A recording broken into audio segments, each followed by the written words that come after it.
대부분의 많은 사람들이 선교사 그러면 환상을 가지고 있습니다. 아, 선교사 멋지겠다. 다른 나라에 말을 해야 되고 한 번씩 와서 보고를 하면 비행기도 타고 오고 겉으로 보면 굉장히 화려하고 멋진 그런 모습이 있어서 사람들은 선교사에 대한 환상 속에 살아가고 있죠. 근데 실질적으로 선교사들이 살아가는 삶의 현장을 들여다보면 그렇게 화려하거나 그렇게 아름답거나 그렇게 여러분들이 생각하는 것처럼 호화로운 삶을 살아가는 선교사는 극소수의 사람일 뿐인 것입니다. 유지열 선교사님 장례를 마치고 돌아오면서 이런저런 생각을 하다가 그분과의 어떤 연관성 속에서 시간들을 돌아보고 보니까 사실은 저희가 결혼하기 전부터 유지열 목사님을 알고 있었고요. 개인적으로는 저희 집사람의 신앙을 가르쳐준 사람이고 예수를 심어준 사람이기 때문에 영적으로는 아버지처럼 모시는 그런 분이셨어요.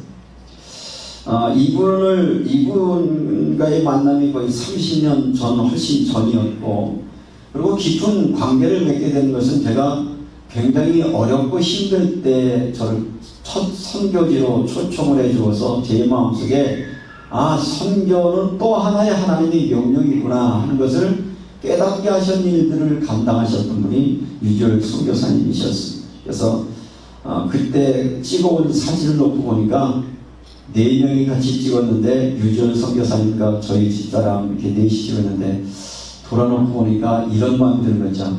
러시아 거지 2사람하고 한국 거지 2사람이 찍은 사진이 보여지면서 그때 굉장히 힘들 때였고 선교사님도 가보니까 선교사 이렇게 사는가?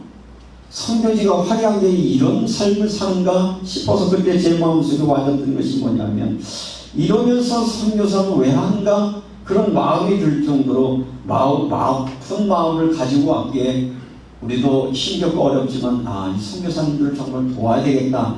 그런 마음으로 시작한 것이 우리 소년교회 선교의 역사이기도 합니다. 보통 선교사들이 그 식당에 가면 거기 이제 교포들이나 아는 사람들이 선교사가 들어올 때 수군거리며 던지는 말이 있어요. 뭐라면 저 거지 온다. 저 거지 온다. 이렇게 말합니다. 교포 사회에서 선교사들은 거의 거지 수준입니다.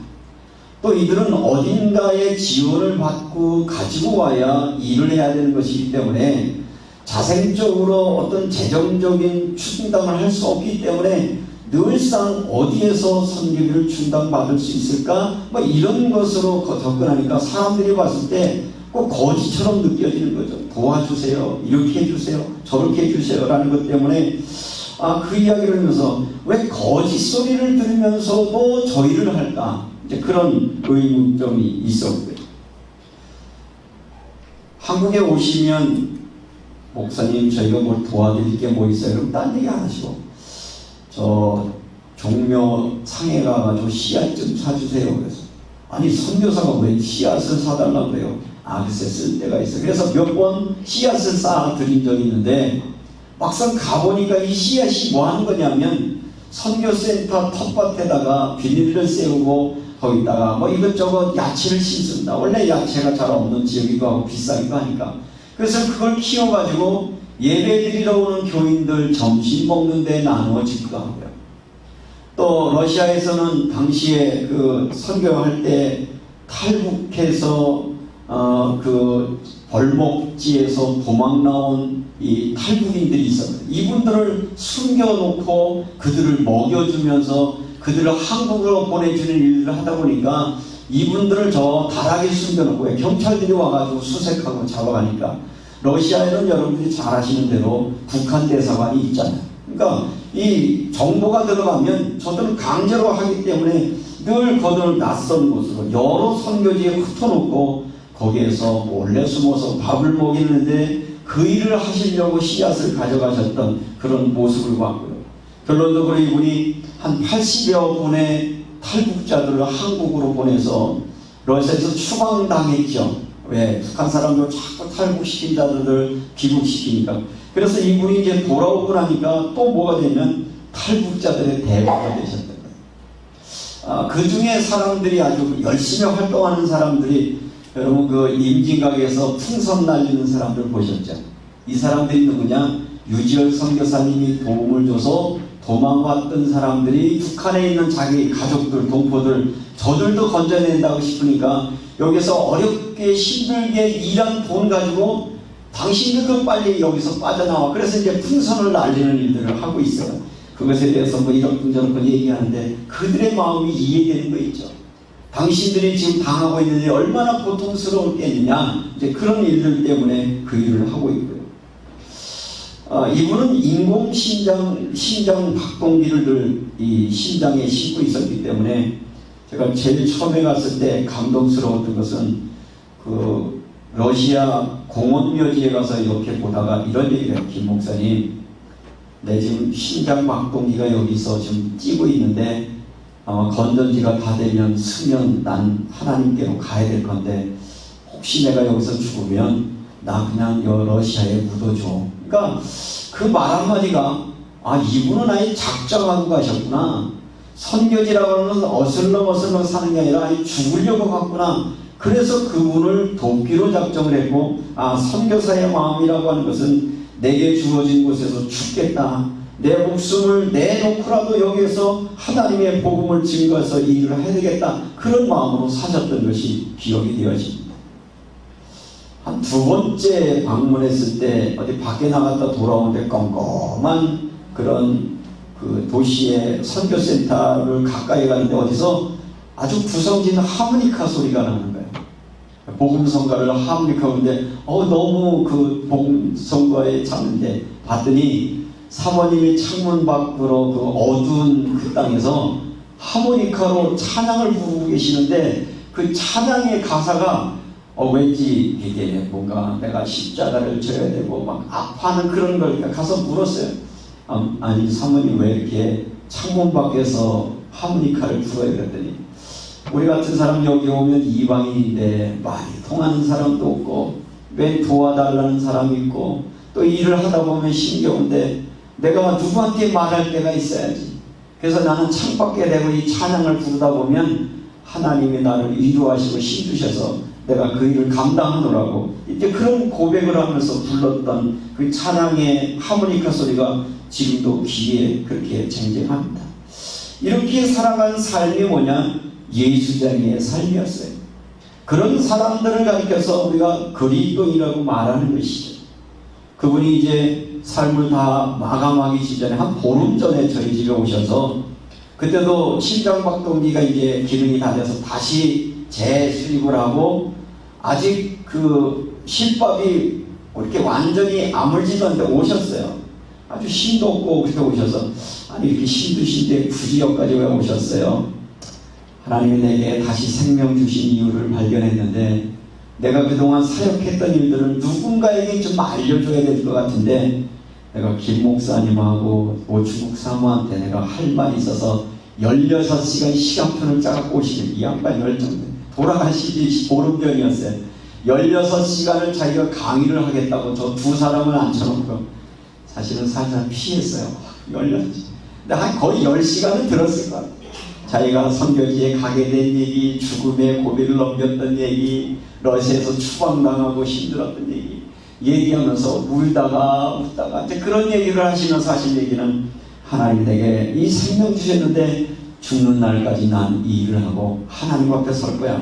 그러셨던 분들이 이제 원고를 어느 정도 만들어 놓으시고 이제 지난주에 돌아가셔서 장례를 모시고 왔어요.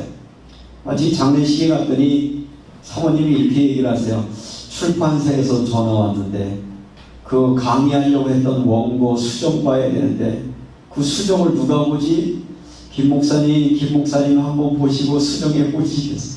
아니 제가 뭘 수정을 하겠어요? 그러고 돌아왔는데 마지막까지의 그의 삶은 정말 그리스도인으로 예수 믿는 사람으로 복음 전하러 살아가는 그 삶의 모습을 보면서 오늘 설교 제목을 본문과 딱 맞아떨어지게 우리가 그리스도인으로 산다는 것, 정말 예수 믿는 사람이 그 값진 은혜로 살아간다는 것, 그런 삶을 살아냈던 이분을 알 수 있었고 이분을 도울 수 있었고 이분과 동역했던 일이 얼마나 귀한가 하는 마음으로 그리스도인으로 산다는 것, 이사는 제목의 말씀으로 함께 말씀을 나누려고 합니다.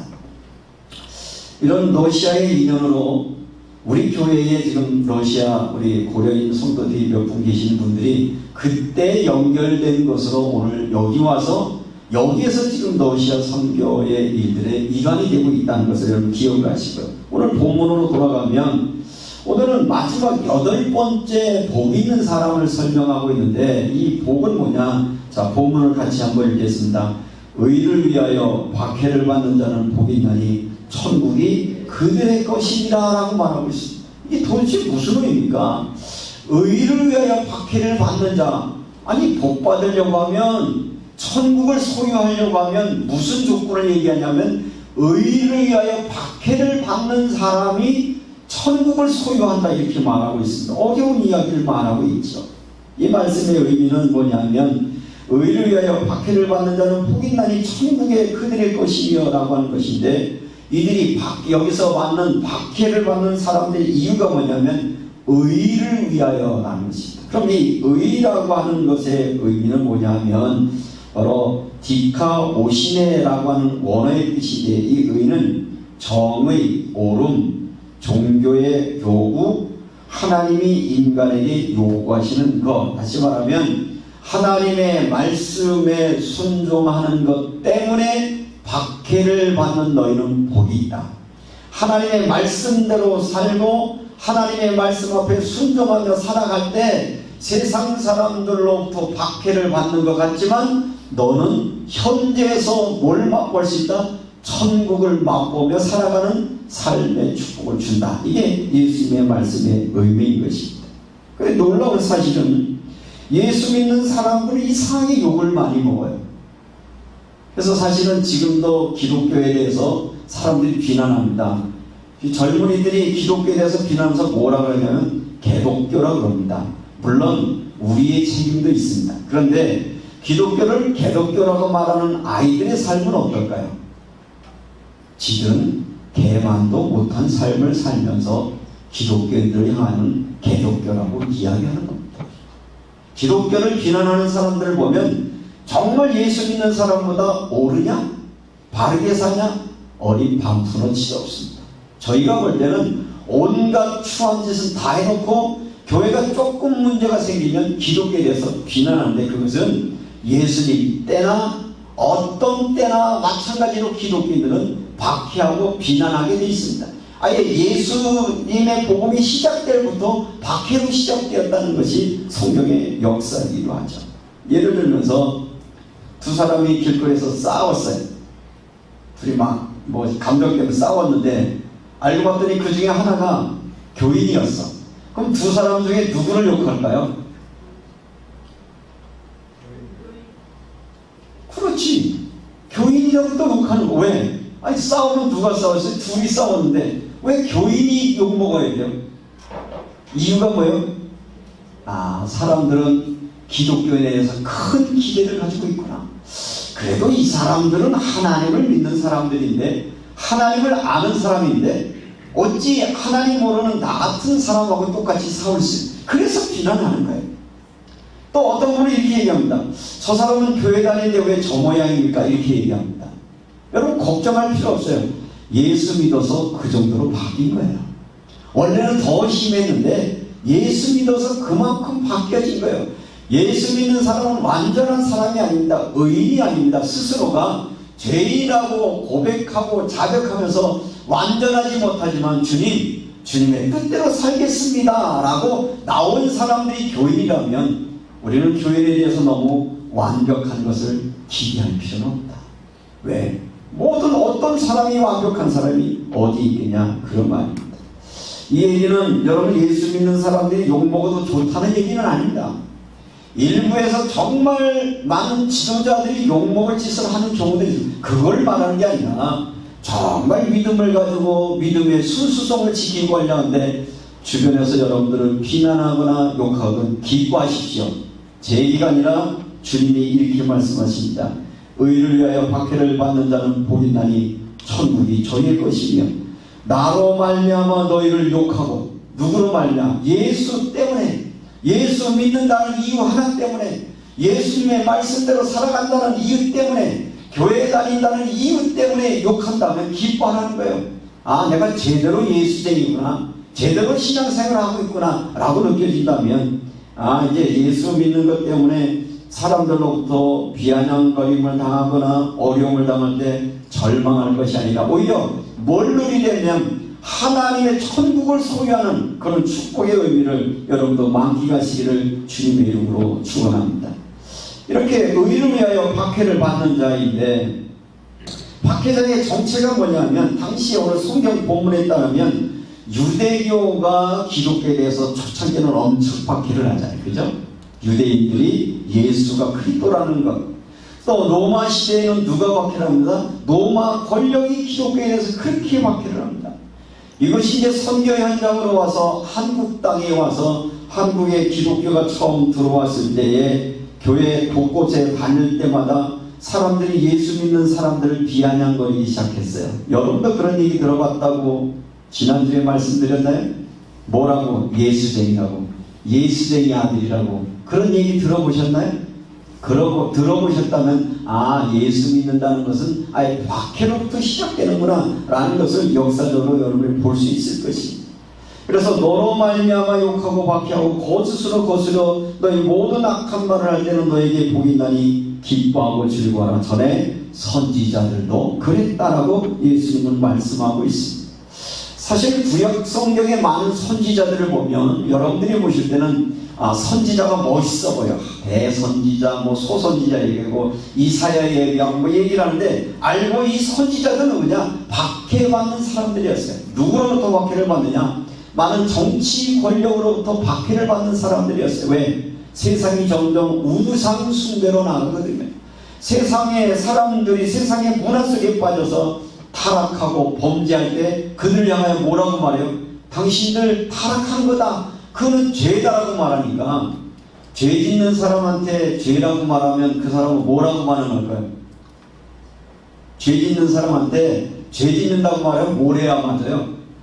아이고, 내가 잘못했구나, 회개해야 되는데 회개하든가요, 대들든가요? 네가 뭔데 내가 죄를 짓든 말, 이러고 대들거든요. 이제 이게 선지자의 모습이었고요.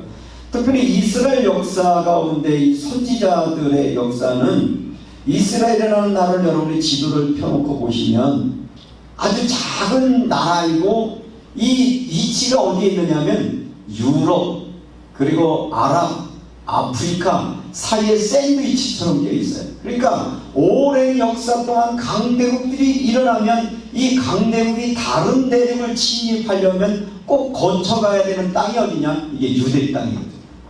그러니까 강대국이 일어나면 제일 먼저 탐내는 게 유대 땅이에요. 이게 이제 우리 오늘 사회하고 똑같은 거예요. 한국 땅, 남한과 북하고 조그만 땅인데 지금 전 세계가 지금 유엔에서 난리가 났습니다. 제재를 한다, 뭘 한다 얘기를 하는데, 누가 그랬습니까? 강대국들이, 4개의 강대국들이 저놈들 어떻게 할까? 여러분들 어제도 어떤 분 만났는데 그래요. 목사님, 이제 전쟁 나오면 피할 데 없죠? 이렇게 묻더라고요. 옆 사람은 전쟁 나오면 피할 데 있을까요? 도망갈 데가 없어요. 6.25 때는 도망이라도 갔어요. 대구로 오면 되거든요. 대구는 북한군이 안 들어왔습니다. 그죠? 사람들, 그래서 감리교회가 언제 생겼냐? 6.25 때 피난 온 사람들이 세운 게 감리교회. 그래서 겨우 역사가 그렇게 길지 않은 거예요. 여러분, 전쟁 나면 다 죽습니다. 그래서 제가 그랬어요. 그분 안 믿는 사람인데 제가 기도하고 있습니다. 우리 교회가 기도하고 있습니다. 하나님, 이 나라의 민족을 국민이 여기셔서 전쟁이 일어나지 않도록. 전쟁이 일어나면 누가 가장 고통당할까요? 우리의 자녀들입니다. 우리 이 땅에 있는 많은 여성분들이고 어린아이들이고 우리의 자녀들의 미래는 어떻게 할 것이며, 모두 다시 살아난다 한더라도 어디로 다시 돌아가는 거예요? 70년 전으로 돌아가는 거예요. 70년 전에 돌아가는 그때의 여러분들의 이야기를, 역사는 계속적으로 반복되어진 겁니다. 오늘 이 말씀을 드리면서 여러분 앞에 부탁드립니다. 기도하십시다. 하나님, 이 나라의 민족을 국민이 여겨주셔서 하나님이 붙들어 주옵소서. 그런 기도가 여러분에게 있기를 주님의 이름으로 축원합니다. 신은 강대국들이 일어날 때마다 많은 왕들은 이스라엘 왕국을 협박합니다. 너 내가 전쟁하지 않을 테니까 너 우리 신 받아줘. 그래서 유일신을 섬겼던 이스라엘 땅에 우상을 숭배하게 되고, 여러분들이 솔로몬이 3,000궁녀를 뒀다라고 말하는데 3,000궁녀를 둔 게 아니라 이 솔로몬이 제국이 많이 커지면서 각 지역마다 부족들과 이 동맹을 맺으려고 하니까 이 동맹을 맺었다는 증거로 그쪽 지역의 사람들을 보내게 되고, 그 솔로몬의 궁녀로 돌아왔던 사람들이 올 때 뭘 가지고 오나요? 신전을 하나씩 세우거든요. 그래서 예루살렘 땅에 온갖 신전이 가득했습니다. 다시 말하면 정치라고 하는 것은 단순하게 정치로 끝나는 것이 아니라 종교의 전쟁인 것이다. 이 종교의 전쟁 앞에 있다는 것을 기억하면서, 그래서 복음이 증거되는 곳마다 언제나 박해가 있었고 핍박이 있었고 어려움이 있었다라고 하는 것을 그렇게 말하고 있습니다. 지금 여러 가지 이야기 많이 합니다. 핵을 가져야 되니 말아야 되느냐, 어떤 게 정말 우리에게 유익인 것인가 하는 것들은 지도자들이 잘 판단할 수 있어요. 여러분 기도할 것이고, 우리의 장로님도 아까 기도하셨던 것처럼 분열되거나 나누어지면 그 틈과 끈으로 위기를 맞이할 수밖에 없기 때문에 가급적이면 여러분들 기도하시면서 하나님 이 나라의 민족을 국률히 여겨주시고 하나님을 두려워하는 지도자가 세워지게 하시고 하나님 두려워하는 것으로 통치하게 앞서서 그런 기도가 여러분의 있기를 주님의 이름으로 축원합니다. 고맙고 감사한 것은 이 많은 선지자들의 삶이 있었는데 이 선지자들의 삶을 가지고 살아가겠다는 사람들이 우리의 신앙의 선배들이셨습니다.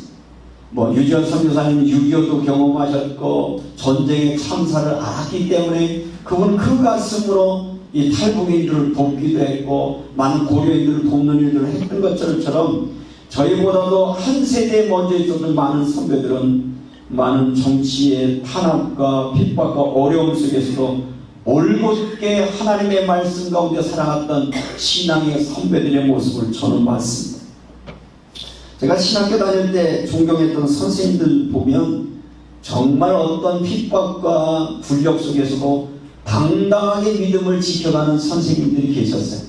안타까운 것은 지금 제가 어느 정도 이제 중년이 되어졌는데 오늘 시대 정말 시대를 향하여 당당하게 믿음을 가지고 살아가는 지도자가 많이 없는 것이 안타깝다는 생각을 가지면서 하나님 우리만이라도 나만이라도 정말 부끄럽지 않은 그리스도인으로 살고 싶습니다. 늘 기도하고 몸부림치지만 아직도 늘 연약한 것을 고백하는 것을 보면서 오늘 여기 그리스도인으로 사는 것에 아름다운 표징이 되었던 우리 유지원 선교사님의 삶의 소개를 하면서 복음을 가지고 산다는 것은 이런 어려움과 많은 시련이 있지만 그럼에도 불구하고 바로 천국의 기쁨을 맛보는 것이기 때문에 오늘 성경 본문은 이렇게 얘기하겠습니다. 저들이 천국이 그들의 것이며 천국이 미래의 것이지만 어떤 자들이 복음 때문에 박해를 받는 그 현장 속에는 미리 뭘 주는 거예요? 천국의 맛을 보게 하는 거예요. 천국의 그 누림을 체험하게 하는 그런 은혜가 있음을 우리는 압니다. 인생을 살다 보면 여러 가지 삶의 고난의 문제가 있습니다. 많은 사람들을 돌아보면 쉽지 않구나. 여러분도 인생을 살면 지금 어떻습니까? 아무 문제 없습니까? 우리 인생 가운데 이런저런 문제가 발생을 합니다. 그러나 여기 이런저런 문제가 발생한 것의 원인은 뭐냐면 우리가 더 많은 탐심 때문에, 탐욕 때문에, 세상의 어떤 문화를 쫓아가는 것 때문인데 정말 진정한 의미에서 복음 때문에 우리가 고난을 당할 수 있다고 하면 하나님은 이런 복음 때문에 고난 당하는 자에게 천국의 기쁨의 아름다운 삶을 맛보게 해주고 있다는 것을 말하고 있습니다. 우리가 신앙생활하고 있는 많은 선교사 얘기를 했습니다만 교인으로 살아가는 것도 쉽지 않습니다. 여러분들 주변에서 여러분들을 볼 때마다 여러분들이 작은 실수 하나 보면 그들은 입댑니다. 어휴, 예수 믿는다는 사람이, 아니 저 사람 교회 직분 있는 사람이면 왠지 부담스럽지 않습니까? 여러분들 그런 것 때문에 욕먹어보신 적 있으신가요? 그런 거예요. 예수로 믿고 그래서 우리는 끊임없이 그들의 그 비난과 책망을 뭐로 들으시느냐면 하나님의 음성으로 듣고 내가 복음 가진 자로서 저들이 저런 걸 요구하고 있구나, 저보다 좀 다름을 요구하고 있구나, 뭔가 다름을 요구할 때 우리가 그렇게 믿음으로 나아갈 수 있도록 바라시고요. 또 신앙생활을 한다라고 하는 것은 어떤 의미에서 보면 나와의 싸움이거든요. 내 마음속에 일어나고 있는 편하고 싶고 즐기고 싶고 적당히 살고 싶고 그저 내 마음대로 살고 싶은 내 마음속에 성경은 끊임없이 뭐라고 말해요? 네 것을 내려놓고 오히려 섬기고 용서하고 사실은 그러고 싶지 않은데 자꾸 뭘 요구하는 거예요? 내 것을 포기하라고 요구하는 것 때문에 여러분들이 힘들 수 있습니다. 그걸 어떤 의미에서 보면 짧은 의미에서 보면 박해의 어려움이라고 할 수도 있는데 그렇게 여러분들이 여러분의 것을 포기하고 여러분들의 말씀 앞에 순종하며 나아갈 때 하나님 우리에게 뭘 준비해 놓으셨느냐? 천국이 저희의 것이에요. 여러분들이 완전히 주님의 십자가 앞에 여러분을 맡길 때 그때 그분의 다스림과 그분의 인도하심이 여러분의 삶 속에 있기를 주님의 이름으로 축원합니다. 십자가는 매일처럼 우리가 져야 되는 것입니다. 때때로 신앙생활을 하다 보면 성경은 이렇게 말하죠. 옛사람을 벗어버리고 새 사람을 입으라고요. 저나 여러분이 완전하지 않기 때문에 어떤 때 잘못된 습관을 바꾸고 싶은 마음이 생겨요. 그런데 이 잘못된 습관이 금방 바꿔지던가요?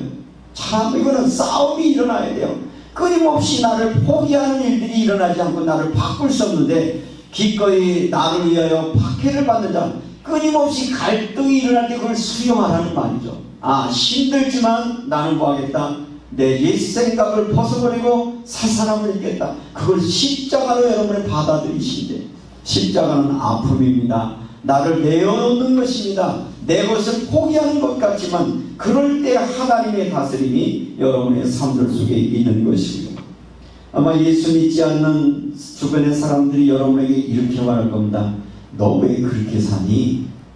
아니 오늘 같은 날, 이 화창하고 좋은 날 왜 거기 가서 앉아있어? 이런 얘기 들어보시며 사진 않습니까? 또 여러분들이 교회를 위해서 헌신하고 수고할 때 그 돈 나한테 주면 얼마나 좋아. 여러분들 헌금하는 거 가지고 비아냥거릴 때도 있고요. 또 여러분 나름대로 교회 섬기고 봉사하다 보면 시간도 물질도 수고하는데 오히려 그 수고하는 거에 대해서 비아냥거릴 때 그럼에도 불구하고 우리가 그 일을 행하는 이유는 바로 하나님이 원하시는 일이고 하나님의 복음을 위한 것이라고 말할 때 오히려 핍박 속에서 하나님의 나라의 그 기쁨을 맛볼 수 있는 그런 경험이 여러분에게도 있으실 것입니다. 가끔은 목회를 하는 저에게도 사람들이 묻습니다. 목사로 살아가는 게 어떻습니까? 라고 묻습니다. 쉽지는 않습니다. 그런데 그 일을 왜 갑니까? 하나님이 위로하심과 동행하심을 볼 수 있길래 이 길에 간 겁니다. 제가 가끔 선교지 방문할 때 왜 돈 들여서 선교지를 가십니까? 궁금점을 갖고 계신 분이 계셔요. 사실은요, 선교지 방문하는 게 쉬운 건 아닙니다. 돈 들어야 되죠. 시간 들어야 되죠. 예를 들면 아르메니아를 가려면 여기서 출발하면 꼭 24시간이 걸려요. 말이 그렇지 비행기 타는 것도 한 50분 타는 거지. 여러분 24시간 기다렸다 차 타고 버스 타고 해서 가면 파김치되거든요. 힘들어요. 시간차 나죠. 음식 안 맞죠. 힘들어요.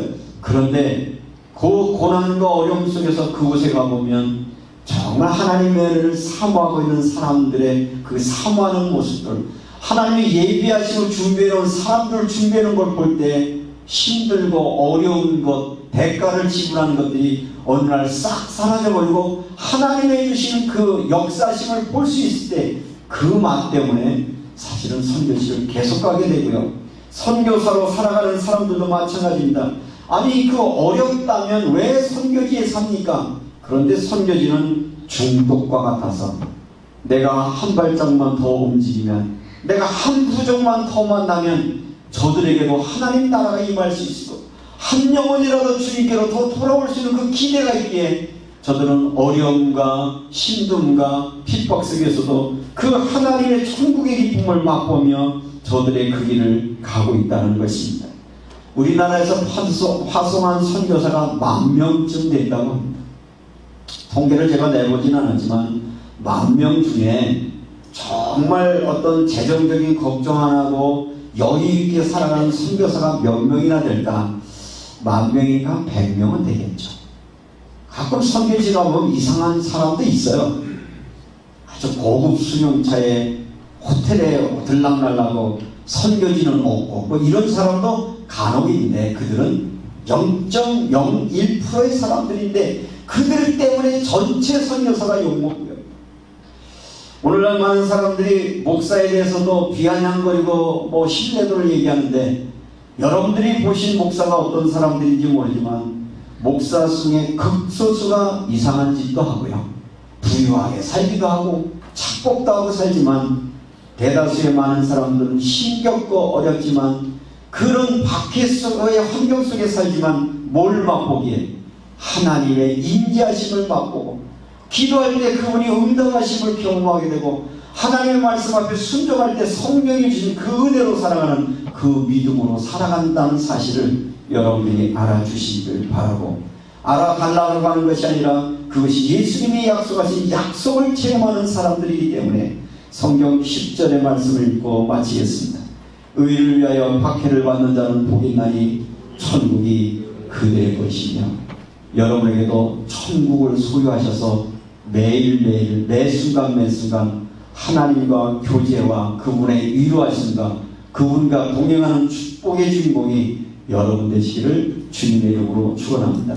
오늘로서 이제 팔복의 말씀들을 8주에 거쳐서 마치셨는데 설교를 얼마나 들었냐가 중요한 게 아니라 여러분 복된 사람 되십시오. 복을 누리시는 그 축복이 여러분에게 있기를 주님의 이름으로 축원합니다. 은혜로우신 아버지 하나님, 저희들을 복 있는 자로 불러주시니 감사합니다.